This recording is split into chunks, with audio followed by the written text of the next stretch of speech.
이 시간 우리에게 주시는 하나님의 말씀은 역대하 24장 23절부터 27절까지 말씀입니다. 역대하 24장 23절부터 27절까지 말씀입니다. 거룩하신 하나님의 말씀입니다. 1주년 말에 아람 군대가 요아스를 치려고 올라와서 유다와 예루살렘에 이르러 백성 중에서 모든 방백들을 다 죽이고 노략한 물건을 다메섹 왕에게로 보내니라. 아람 군대가 적은 무리로 왔으나 여호와께서 심히 큰 군대를 그들의 손에 넘기셨으니 이는 유다 사람들이 그들의 조상들의 하나님 여호와를 버렸음이라. 이와 같이 아람 사람들이 요아스를 징벌하였더라. 요아스가 크게 부상하매 적군이 그를 버리고 간 후에 그의 신하들이 제사장 여호야다의 아들들의 피로 말미암아 반역하여 그를 그의 침상에서 쳐 죽인지라. 다윗성에 장사하였으나 왕들의 묘실에는 장사하지 아니하였더라. 반역한 자들은 암몬 여인 시므앗의 아들 사밧과 모압 여인 시므리의 아들 여호사밧이더라.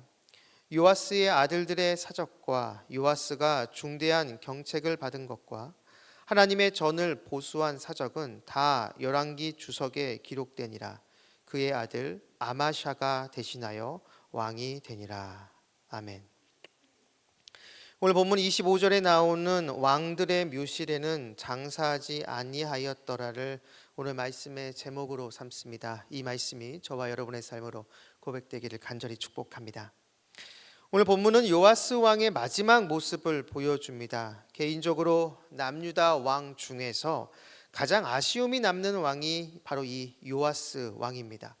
어렸을 때 죽을 위기에서 구원받아 극적으로 왕이 되고 제사장 여호야다의 도움을 받아 선한 정치를 펼쳤습니다. 그런데 그의 말년에 가면 전혀 다른 모습이 나타납니다. 역대하 24장 18절을 보면 그의 조상들의 하나님 여호와의 전을 버리고 아세라 목상과 우상을 섬겼으므로 그 죄로 말미암아 진노가 유다와 예루살렘에 임하니라. 요아스가 우상을 섬겼다라고 나옵니다. 사실 우상을 섬기는 왕들은 많습니다. 그런데 성경은 요아스가 여호와의 전을 버렸다라고 말합니다. 여호와의 전, 쉽게 얘기하면 성전입니다. 당시 성전은 이 땅에서 유일하게 하늘과 땅이 연결된 곳, 바로 하나님의 임재가 있는 곳으로 여겼습니다. 이 땅에서 가장 거룩한 곳이고 하나님을 만날 수 있는 장소였죠. 그런데 요아스는 이 성전을 버렸습니다. 이 말은 거의 배교와 같습니다. 성전을 버렸다는 것은 곧 하나님을 버렸다라는 의미이기 때문입니다. 임기 시절 성전을 보수한 일을 했던 요아스였건만 그의 마지막은 그 성전을 버리는 일로 마무리됩니다. 왜 이러한 일이 벌어지게 됐는가? 사실 이러한 일이 벌어지게 된 그 분기점은 요아스 옆에 있었던 여호야다의 죽음입니다. 앞에서 성전을 버리고 우상을 섬기는 일이 일어났을 때 유다 방백들이 찾아와 요아스에게 말을 했다라고 나옵니다. 이 유다 방백들은 아마도 그 전에 있었던 아달랴의 무리였던 것 같습니다.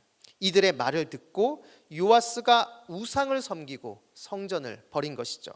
그런데 이 문장 앞에 하나의 구절이 더 나옵니다. 그것은 여호야다가 죽은 후에입니다. 여호야다가 죽은 후에 바로 이러한 일들이 벌어지게 됐다라는 것이죠. 여호야다가 죽은 후 요아스는 전에 있었던 그 온전한 신앙에서 멀어집니다. 만약 이것이 오랜 시간에 걸쳐서 천천히 이루어진 것이라고 한다면 그래도 조금은 이해할 수 있습니다. 그러나 이 시간은 그리 오래되지 않습니다. 여호야다가 죽은 후 유다 방백들이 바로 찾아왔고 이들의 말을 듣고 요아스는 하나님을 버립니다. 왜 이런 일이 일어났을까요? 성경은 자세하게 그 과정, 그 내용을 말하지 않습니다. 하지만 우리는 여기서 한 가지를 추측할 수 있습니다. 제사장 여호야다가 죽은 후 요아스가 이렇게 빨리 변절한 것은 지금까지 요아스는 자신의 신앙으로 하나님 앞에 서지 않았다라는 것이죠. 요아스 옆에 있었던 제사장 여호야다는 하나님을 신실하게 섬긴 하나님의 사람입니다. 하나님부터 인정받은 사람이었죠. 이것은 그가 죽었을 때 기록을 통해서 알 수 있습니다. 역대하 24장 16절을 보면 무리가 다윗성 여러 왕의 묘실 중에 장사하였으니 이는 그가 이스라엘과 하나님과 그의 성전에 대하여 선을 행하였음이더라. 여러분, 여호야다는 왕이 아닙니다. 제사장입니다. 왕이 아니면서도 제사장인 이 여호야다가 왕의 묘실에 장사됐다라고 나옵니다. 이것은 굉장한 특혜입니다. 그 이유를 성경은 이스라엘과 하나님, 그리고 바로 하나님의 성전에 선을 행했기 때문이다라고 이야기를 합니다. 여호야다는 분명 하나님께서 인정하시는 하나님의 사람이었습니다. 이러한 신실한 여호야다가 요아스 옆에 있습니다. 아주 어린 나이 7살의 왕이 된 이후부터 요아스가 성인이 될 때까지 이 여호야다는 요아스 옆에서 왕으로 어떻게 해야 하는지를 분명히 잘 알려줬을 것입니다. 무엇보다 하나님 앞에서 어떠한 모습으로 서 있어야 하는지, 하나님이 어떠한 왕을 원하시는지 바로 여호야다가 요아스에게 분명히 잘 알려줬을 것입니다. 요아스는 바로 어렸을 때부터 이러한 소리를 듣고 자랐던 것이죠. 그렇기에 요아스에게 여호야다란 존재는 너무나 컸습니다. 선생님이면서 아버지와 같은 존재였던 것이죠. 이러한 여호야다의 그늘 아래에서 요아스는 성장합니다. 그런데 성경을 보면 이러한 훌륭한 스승이자 조언자 여호야다가 옆에 있었음에도 요아스 개인은 하나님과의 관계가 온전하지 못했던 것 같습니다. 아니, 더 정확하게 말하면 하나님과 인격적인 관계가 없었던 것이죠. 그냥 여호야다가 하라니까 따라서 한 것입니다. 그 가운데 하나님을 인격적으로 만나지 못하고 그냥 시키는 것을 하면서 여러 종교 행위들이 습관처럼 된 것이죠. 즉 요아스는 구체적인 주체적인 신앙이 없었던 것입니다. 그냥 끌려다니는 신앙이었던 것이죠. 그래서 여호야다가 죽은 후 그의 영향이 사라지자 그 자리를 유다 방백들이 차지했고 유다 방백의 말에 움직이게 됩니다. 여전히 끌려다니는 모습이 나타나게 된 것이죠. 이런 요아스와 대조적인 인물이 사무엘입니다. 사무엘 역시 아주 어린 나이에 어머니 한나의 품을 떠나 당시 제사장 엘리에게 맡겨져 자랍니다. 그런데 여호야다와는 다르게 당시 제사장인 엘리 제사장은 온전한 제사장이 아니었습니다. 더군다나 엘리의 두 아들은 성막에서 온갖 악한 짓을 다 저지릅니다. 가장 거룩한 곳이 돼야 될 이 성막이 가장 악한 곳이 됐습니다. 이러한 장소, 이러한 환경에서 사무엘이 생활합니다. 이렇게 보면 사무엘 역시 이러한 주변의 환경 때문에 잘못된 신앙을 가질 확률이 커집니다. 그러나 사무엘은 그러한 환경 속에서도 이스라엘의 영적 지도자로 성장합니다. 이것은 죄악된 환경 속에서도 사무엘은 하나님과 인격적인 관계를 맺었고 그 관계에서 주어지는 은혜 안에서 보호받았기 때문입니다. 결국 요아스는 하나님을 믿는 신용만 했지 하나님을 진심으로 나의 하나님으로 고백하지 못한 것입니다. 그래서 그의 영적인 보호막이라고 할 수 있는 여호야다가 죽자 그는 하나님이 아닌 우상을 따라가게 된 것입니다. 본문은 이러한 요아스의 쓸쓸한 마지막 모습을 보여줍니다. 아람 군대가 쳐들어오는데 성경은 그 아람 군사의 수가 적었다라고 말합니다. 남유다의 군사의 수가 더 많습니다. 그렇다면 상식적으로 군사력이 우위인 남유다가 승리하는 것이 맞습니다. 그런데 이 전쟁에서 남유다가 패합니다. 그리고 이 전쟁에서 요아스는 큰 부상을 당합니다. 요아스가 하나님을 버렸으니 하나님 역시 요아스를 버렸고 결국 전쟁에서 패하게 된 것이죠. 그런데 여기서 끝이 아니라 요아스의 부하들이 요아스를 배신하고 그의 침상에서 그를 죽입니다. 성경은 그가 다윗성에 장사됐지만 왕의 묘실에는 장사되지 못했다라고 말합니다. 앞에서 제사장, 왕이 아닌 여호야다는 왕의 묘실에 장사됐다라고 나오는데 정작 왕인 요아스는 왕의 묘실에 장사되지 못한 것이죠. 비참한 모습입니다. 사실 요아스의 이 마지막 모습은 우리가 앞에서 살펴본 아합 가문과 비슷합니다. 북이스라엘 왕 아합 역시 전쟁에서 상처를 입고 죽습니다. 그리고 아합의 딸 아달랴 역시 남유다에서 신하들의 배신으로 죽임을 당합니다. 아합 가문의 그 사람들의 그 최후의 모습이 모두 요아스에게서 나타나고 있습니다. 요아스도 전쟁에서 큰 부상을 당하고 그의 부하에게 배신을 당해 죽임을 당합니다. 다윗의 언약이 있는 남유다의 왕이지만 하나님을 버렸으니 요아스는 하나님과 상관없는 북이스라엘 왕과 같은 운명이라는 것이죠. 사랑하는 말씀상 공동체 성락성결교회 성도 여러분, 우리 주변에 좋은 신앙의 동역자, 조언자들이 있다는 것은 정말 큰 축복입니다.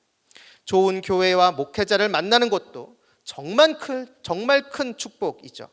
그런데 이러한 축복이 정말 축복이 되려면 이들을 통해 나 개인의 신앙이 성장해야 합니다.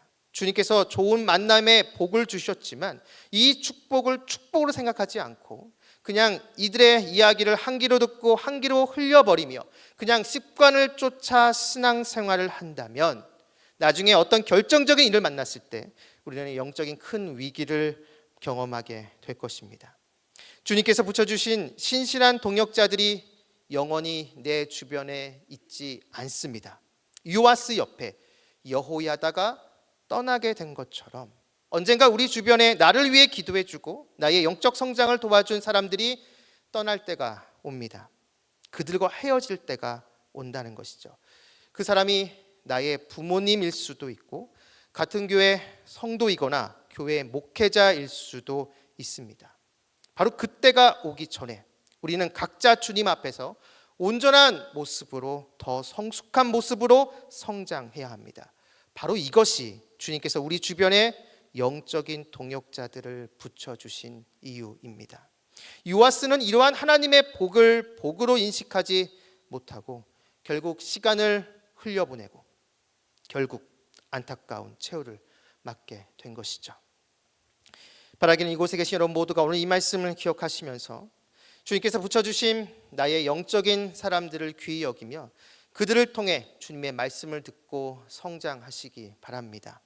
요아스는 이것에 실패했습니다. 요아스의 실패를 우리가 반복할 필요는 없습니다. 오늘 하루 나에게 주신 그 영적인 동역자들에 대해서 주님께 감사하며 그들을 통해 주님 앞에 더 가까이 나아가는 저와 여러분 우리 모두가 되기를 주님의 이름으로 축원합니다. 기도하겠습니다. 우리의 모든 것 되시는 아버지 하나님, 오늘 우리에게 말씀을 주시고 이 말씀을 붙잡고 기도하게 해주심을 진심으로 감사드립니다. 신앙의 여정 홀로 걸어가지 않도록 내 주변의 영적인 동역자들을 주심에 진심으로 감사드립니다. 이들을 통해 더 주님을 바라보게 해주시고 주님께로 더 가까이 나아가는 저희들이 되게 하여 주시옵소서. 서로가 서로에게 선한 도전과 영적인 자극을 주며 함께 성장하는 우리 모두가 되게 하여 주시옵소서. 바로 이러한 모습이 우리 교회 안에 우리 동네 안에 가득하게 하여 주옵소서. 오늘 하루의 첫 시작입니다. 오늘 하루 동안 우리 모든 성도님들과 함께 해주셔서 길의 위험과 사람의 위험과 여러 환경의 위험에서 우리를 지켜주시고 무엇보다 우리 마음속에 우리를 끊임없이 유혹하는 음란과 거짓과 교만과 시기와 탐욕의 유혹에서 우리를 건져 주옵소서. 감사드리며 예수님의 이름으로 기도드립니다. 아멘. 공동기도문입니다. 지금 들은 말씀이 내 삶으로 이어지게 하옵소서. 동네 세매주 성경 말씀 묵상을 통해 말씀의 깊이가 있는 말씀상 공동체 성락성결교회가 되게 하옵소서. 동네 플러스 20 공감에 많은 준비된 영혼들이 교회로 오게 해주시고 이것을 위해 모든 성도님들이 기도하며 준비하게 하옵소서. 담임 목사님과 부교육자들, 장로님을 비롯한 평신도 지도자들 모두에게 성령 충만의 은혜를 주옵소서. 다바르스쿨과 동안클럽 모든 교구 성도님들에게 주님의 크신 은혜가 임하게 하옵소서. 기도로 하루를 시작하는 모든 성도님들에게 오늘 하루 주님의 자비와 은혜가 충만하게 하옵소서. 육체의 질병과 마음의 질병으로 고통받는 성도님들에게 회복의 은혜와 평안의 은혜를 베풀어 주옵소서. 이 시간 함께 나눈 공동 기도문과 각자 가지고 나온 개인의 기도 제목을 놓고 기도하신 후에 삶의 자리로 나아가도록 하겠습니다. 기도하시겠습니다. 자, 보신 아버지 하나님 감사합니다.